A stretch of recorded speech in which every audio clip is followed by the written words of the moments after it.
I, at 18 years old, have recently told my father that I will no longer be visiting him at his house due to his wife, my stepmom.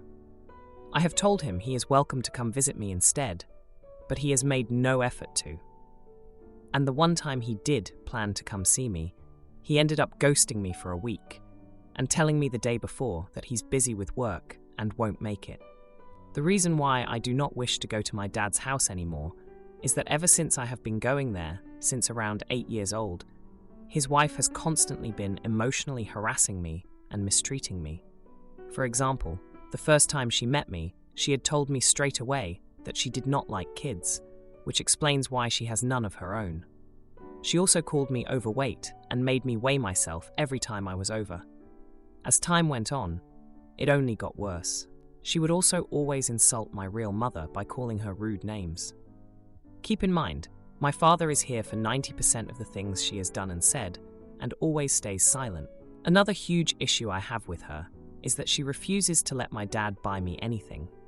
She wouldn't allow him to buy me a birthday gift, as she claims I use him for his money and only come around on holidays, which is not true, as my father lives hours away, and I had no way of seeing him unless he came to pick me up or I took a train down. Last Christmas, my dad bought me a nice pair of shoes. They were around $230. It was the only gift he got me in a while, and she made a huge deal over it. While I was opening it, she kept saying that I looked at the both of them like money bags and that I don't deserve any gifts. When I went to thank my father, she made a rude comment about how I better thank him for all of that money going to waste on someone who isn't deserving. Needless to say, when my birthday rolled around, he had to send me a private e-transfer so she wouldn't find out. Quite sad. Anyways, recently, over this past year, I brought my boyfriend down to meet my father, and of course, she was there. This interaction is what caused me to not want to see him again. The entire time, my stepmom was hating on me in front of my boyfriend. She started off by saying that she doesn't think I'm smart enough for university, and that I should probably consider college. She then asked me and my boyfriend for a 5-year life plan and said that his was much better than mine and that I should take notes because I'm going to go nowhere in life. I ran off crying because it was very humiliating, and she yelled at me that I was putting on a performance and called me alligator tears. Apparently, while I was gone, she was trying to convince my boyfriend to break up with me by saying he can do better, which I found out through him directly after. And once again, my dad said nothing at all. But my dad somehow thinks I'm the jerk for not coming around anymore, and says that his wife is just tough but wants the best for me, and I need to deal with her because she isn't going anywhere. Now, for a few comments before the update. Comment 1. Not the idiot. Next time Dad says she isn't going anywhere, simply respond, "That's okay. I am going somewhere far away from her abuse. And you, because you enable that abuse. I'm far better off without either of you in my life. Hell, I'm a far better person than either of you." Comment 2. Personally, I'd go no contact. He's fine with his wife harassing his daughter. He's stood by for years while she has been doing it for years and not done anything about it. It seems to me you don't have a dad. Unfortunately, you only have a sperm donor. Not the idiot. Now for the update. Hey Reddit, it's been a week since I last posted about the whole mess with my dad and his wife. And boy, do I have an update for you. Buckle up, because this one's a doozy. So, after I told my dad I wouldn't be visiting him anymore, he finally decided to show up at my place. I thought maybe he was coming to apologize, but nope, he had a different agenda. He came to tell me that he and his wife were renewing their vows, and he wanted me there. I was shocked. After everything she's done, I couldn't believe he'd even ask. But here's the kicker. He said if I didn't come, it would prove that I was the one tearing the family apart. Can you believe that? The nerve of him to flip the script after all the years of her treating me like dirt, and he's never once stood up for me. Now, let's rewind a bit to when I was 13. That's when the comments about my weight started getting really bad. She'd make me step on the scale in front of her friends, and they'd all tsk and shake their heads like I was some sort of project. It was humiliating. And my dad, he just stood there, silent as always. Back to the present. I told my dad I'd think about the vow renewal, but deep down, I knew I couldn't stomach being there. Meanwhile, my boyfriend, who's been my rock through all this, was fuming. He couldn't believe my dad would put me in this position. A few days later, I got a text from my dad's wife. She said she wanted to clear the air and invited me out for coffee. Against my better judgment, I agreed. I thought maybe, just maybe, she'd apologize. We met up, and it was like a scene from a bad movie. She started off with a fake apology, saying she was sorry if I ever felt bad about her jokes. But then she went on to say that I needed to grow a thicker skin and that the real world wasn't going to coddle me. She even had the audacity to bring up my mom, saying that she was the reason I was so sensitive. I was seeing red. I stood up to leave, and that's when she dropped a bombshell. She said that if I didn't come to the vow renewal, she'd make sure my dad cut me off financially. She knew I relied on him to help with my university tuition. It was a low blow, even for her. I walked out of there with my head held high, but inside, I was a mess. I called my boyfriend, and he was ready to march over there and give her a piece of his mind. But I told him it wasn't worth it. Now, remember those shoes my dad bought me last Christmas? Well, I decided to sell them. I didn't want anything in my life that was connected to her. I got a decent amount for them, enough to cover some of my expenses for a while. The day of the vow renewal came, and I didn't go. Instead, I spent the day with my boyfriend, trying to forget about the whole thing. But then, I got a text from my dad. He said he was disappointed in me, and that I had made my choice. He didn't say it outright, but I knew what it meant. I was cut off. I was angry, hurt, and felt betrayed. But then something unexpected happened. My boyfriend's parents, who knew about the whole situation, offered to help me with my tuition. They said they saw me as family and didn't want my future to be jeopardized because of my dad's wife. And here's where karma comes in, subtly, but surely. My dad's wife, who prided herself on her looks and her fancy lifestyle, had a little mishap. She went in for some routine cosmetic procedure, and well, let's just say it didn't go as planned. Nothing dangerous, but she's been hiding out at home because she's too embarrassed to be seen in public. As for my dad, he's been trying to reach out, but I'm not ready to talk to him. Not yet. Maybe not ever. I'm focusing on my studies and my future, which looks bright thanks to the support of people who truly care about me. In-laws plan dinner for their wedding anniversary in April, just weeks before my due date. I tell my husband I won't be there. My husband, 36 years old, and I, 38 years old, are expecting our first child in May. Ever since we announced the pregnancy, the relationship with my in-laws has been very strained. They have ignored my boundaries several times, but I have been told that it's just because they are very excited and that they mean well. I shouldn't be so hormonal/dramatic and should be more grateful. Yesterday, I saw my in-laws again for the first time since Christmas Eve. Normally I would have seen them sooner, but I tested positive for both infection 19 and the flu a few weeks ago, so I was too sick to leave the house. Anyway, yesterday we were told, not asked, to keep our schedules free on a date in April because they want to take us out for dinner to celebrate their wedding anniversary. This date is about 3 weeks from my due date. Because of medical reasons, I have a high-risk pregnancy, and there is a chance the baby will come early. We have to go for additional scans to monitor this. Immediately after the invitation, I said that because of this, I do not want to make plans for April, but this was, of course, dismissed. When we were home, I told my husband that I think the in-laws should have asked which date would work for us, and that if they insist on keeping the date in April, I will not be attending, of course. He can go if he wants. He said he would talk to his parents, but now I feel like maybe I'm being too harsh, even though I already know I will not want to go. So, am I the jerk for asking for an earlier date? Or, if that's not acceptable, for saying in advance I will not be attending? Edit. Wow, this was my first post, and I did not expect so many replies. I won't be able to answer each comment individually, so I just wanted to share a quick update. Thank you for all the replies. I now realize that my reaction was caused by previous events, issues that I will not go into. To clarify, to my in-laws, I just said that I don't feel comfortable confirming plans that late in my pregnancy. The firm no was said to my husband in private, and we have cleared the air. He fully supports me and has talked to my mother-in-law again in the meantime. He confirmed that we will try to make it to dinner. However, we cannot confirm at this point, and we will have to see on the day of. He understands my concern that I will not feel comfortable enough. My mother-in-law said she needs time to think about what this means for her. A remark I see a lot is that I shouldn't put my life on hold during the last weeks of my pregnancy. But that is exactly what I'm planning to do. I have arranged to work from home during those weeks, and I will not be making plans, but rather living day by day. I don't see it as putting my life on hold though, but rather slowing down to prepare for my baby. I'm honestly looking forward to the so-called isolation. And last but not least, thank you for all the well wishes for my pregnancy. Now for a few comments before the update. Comment 1. You're the idiot.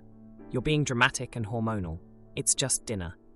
Clearly, if you don't feel well or need to stay home for a valid reason, reasonable people will understand. Things happen. And during pregnancy, a lot of times the pregnancy calls the shots. You're refusing because you don't like how they voluntold you to hold that date open for them.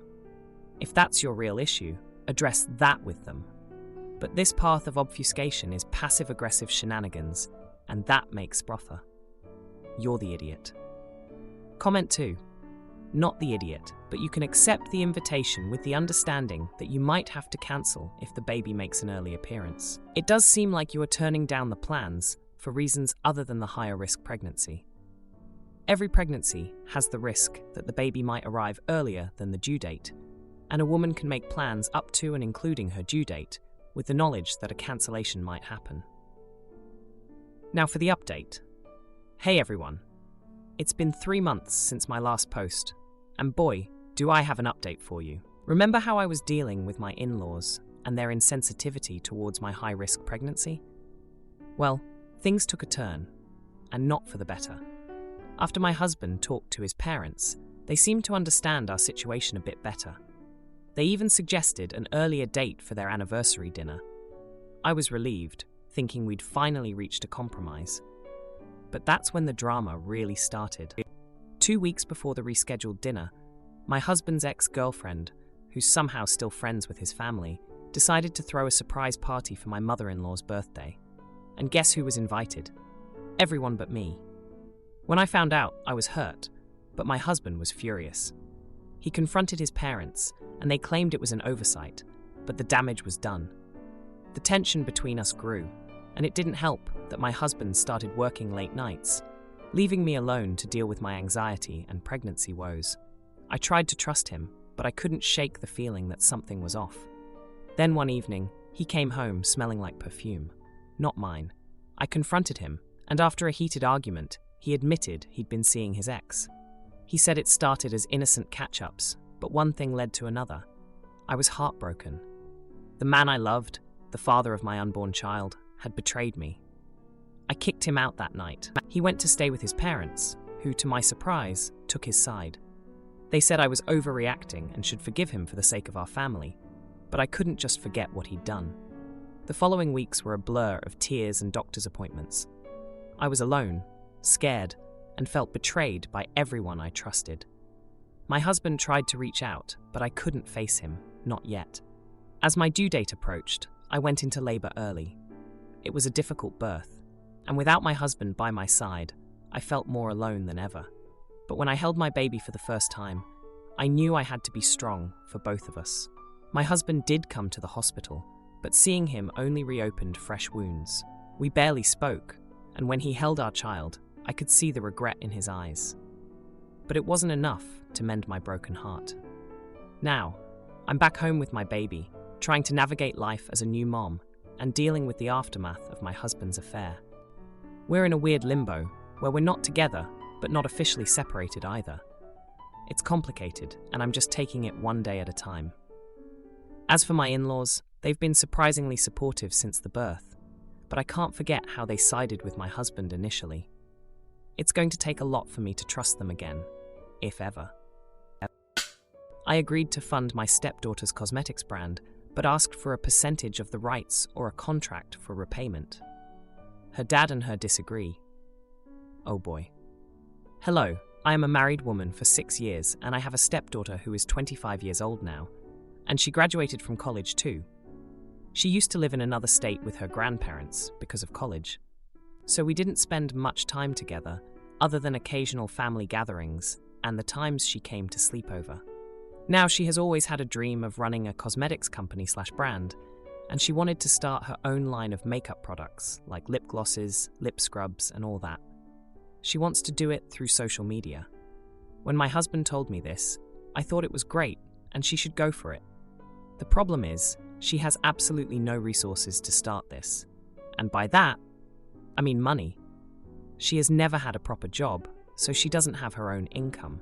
I make more money than her father, and he can't give her the necessary funding since she needs a lot of money. At the same time, it will be a financial burden on him, so he asked me to fund her. I did my research on what she might need, like the materials she would need, and shipping company payments. And I discovered she might need at least $10,000, £2,000. She even contacted me for help, and I told her I can pay this amount if I either get a percentage of her brand's rights, becoming a long-term investor in her brand. Alternatively, if she just wants my help in the short term, she can sign a contract stating that she'll have to pay me back once my short-term help is no longer needed. They both disagreed, and my husband started attacking me for treating Carla, my stepdaughter, like a business partner. I told him that's literally the business we are getting into, and told him that my latest suggestion is actually generous of me. I will let her have all the rights to her brand. Just pay me back. Carla told me she will pay me back, but doesn't want to sign any contract. And I told her that her tantrum when she discovered she is not getting free funding is the reason why I need to have a contract. We had this lengthy conversation, and they ended up not agreeing to my terms. So Carla didn't go further with her brand. My husband is still mad at me. Then my mother-in-law called me to say I am cold-hearted for not helping Carla, and that I involve business in everything. I just don't understand why they are making Carla's lack of financial independence my problem, when they can have her work and earn money, then try to move forward with her dreams, instead of asking me to fund her dreams for free. Now they are shifting this, as if I don't consider Carla family, because I help my biological daughter's business through my company. While that's true, my biological daughter and I have an agreement of giving me 10% of the profit, so I don't fund her for free either. Now, for a few comments before the update. Comment 1. Not the idiot. She's asking you to give her money. She's not asking for an investment or a loan. Any expectation that you just give her a large sum of money because of a very limited family relationship is stupid. They're being jerks, and you have every right to be angry at them for their ridiculous expectations. Comment 2. Not the idiot. Carla needs to get a job and start earning an income instead of expecting to be handed free money to be repaid when she feels like it, with absolutely no contract. Given her lack of all-around experience, this is not likely going to work out well for her or anyone who gives her funding. Now for the update. Hey everyone, thanks for all the support on my last post. I'm back with an update and, well, things have escalated. So, after the whole ordeal with my stepdaughter Carla wanting to start her cosmetics brand without any financial plan, things took a turn for the worse. My husband has been giving me the silent treatment, and Carla has been avoiding me at all costs. But that's not even the half of it. Just 3 days ago, I found out that Carla had been secretly meeting with my mother-in-law to discuss the business. Apparently, they've been planning to go behind my back and find funding elsewhere. And guess what? They did. Carla managed to convince my mother-in-law to give her the $10,000 without any contract or strings attached. I couldn't believe it. The same woman who called me cold-hearted for wanting a business agreement was now freely handing over a large sum of money to Carla. But here's where it gets juicy. My mother-in-law didn't actually have the money. She took out a loan against her house to fund Carla's dream. A house that my husband and I have been helping her pay off for years. I was floored. Not only did they go behind my back, but they also risked the family home for a business venture with no guarantee of success. The confrontation was inevitable. When I found out, I confronted my husband about it.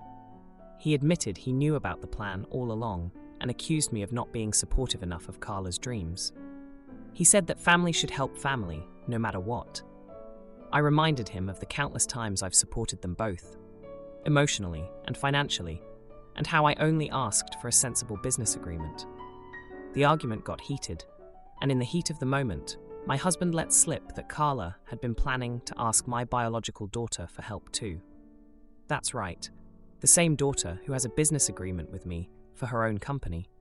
Carla had hoped to get her on board without any need for contracts, playing on the family card once again. I was stunned. My own stepdaughter was trying to manipulate her stepsister into giving her money after rejecting my offer that came with the safety of a contract. It felt like a slap in the face, especially considering how hard I've worked to maintain a fair and professional relationship with my own daughter's business dealings. The next day, things got even more heated. Carla posted on social media about her new venture, thanking her grandmother for her unconditional support. The post blew up, with friends and family congratulating her on the brave move. No mention of the loan, the risk to the family home, or the fact that she had turned down a fair offer from me. I couldn't just sit back and watch.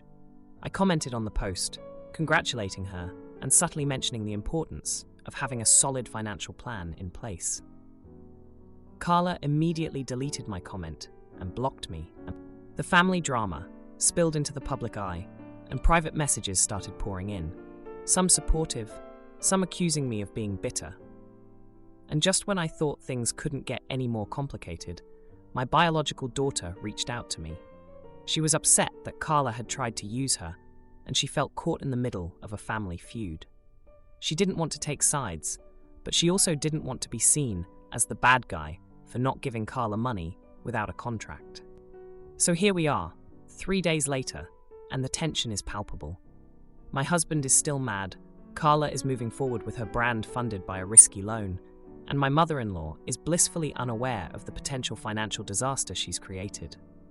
My biological daughter is trying to stay neutral, but it's clear this whole situation has put a strain on our family dynamics. If you like this video, you'll probably like these too. Also, while you're here, please consider subscribing. It's your support that keeps this channel alive and allows me to make better and longer videos. Have a great day.